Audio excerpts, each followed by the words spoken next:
Today's video is a cautionary tale that everyone, regardless of age, needs to hear before it's too late. I'm going to walk you through my client's story.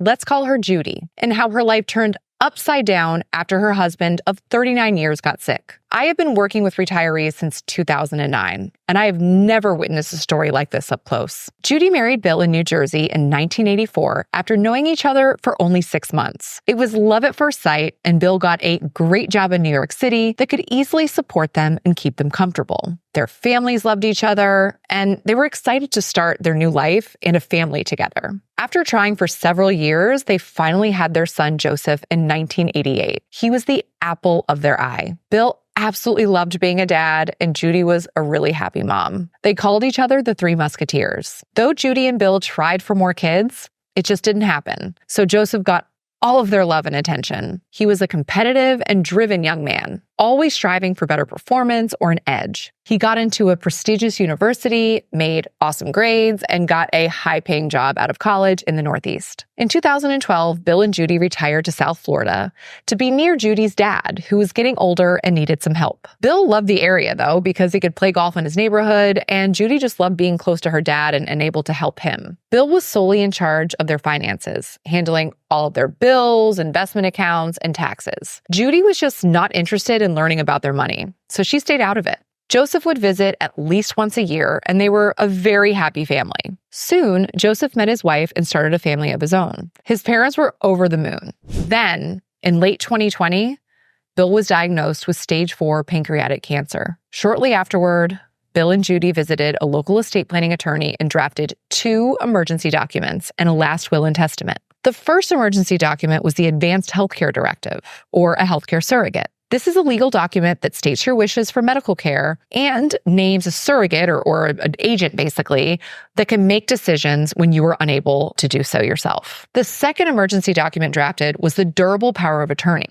This is also a legal document that you sign, anywhere from 3 to 15 pages, that gives somebody else the power to sign documents on your behalf and control your financial life or your accounts. This could mean opening a bank account, transferring ownership on an investment account, even changing beneficiaries on your account. Keep in mind that a durable power of attorney only rules accounts that are outside of a revocable trust. So if you do have a revocable trust and you've funded it, retitled your accounts, let's say your home or your investment accounts in the name of your trust, then the durable power of attorney cannot access those accounts. Only the trustee and trustees can. So if your durable power of attorney and trustee are the same person, this doesn't apply.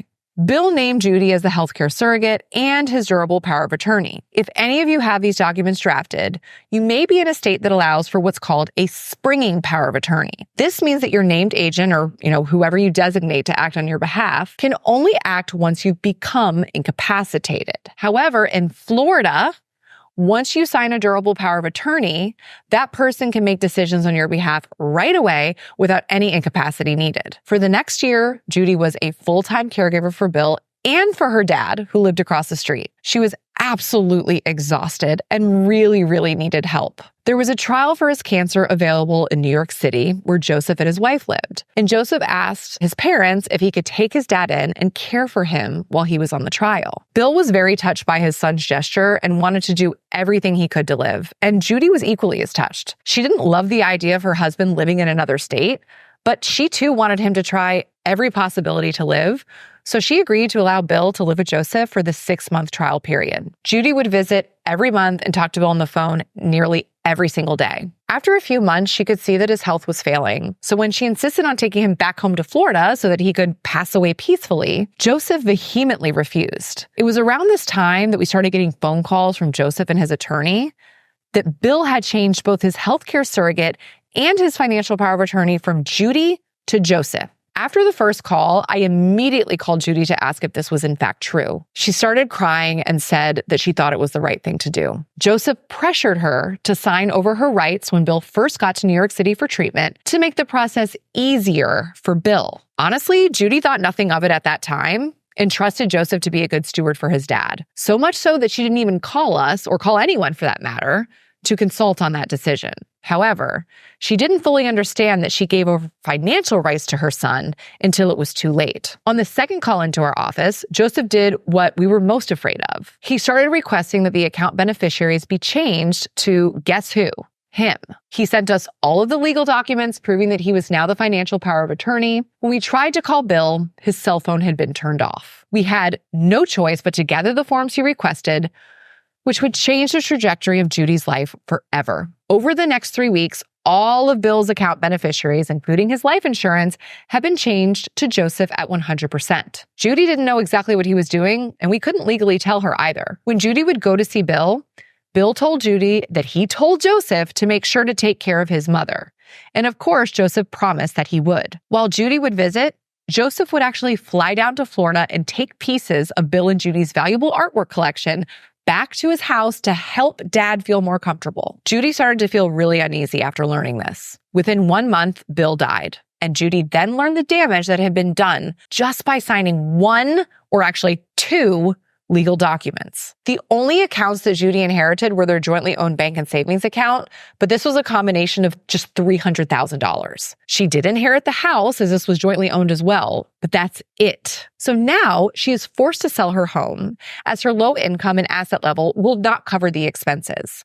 Even after the sale of the home, she will have a lot of trouble supporting herself. She is selling the artwork that she has left, as well as her fine jewelry, just to survive. If Bill knew this had happened, he would be devastated. Judy lost both her husband and her son, all within the span of 1 year. When money is at stake, even those closest to you that you trust can turn against you. I tell you this so that you will use extra discretion when drafting your own estate planning documents.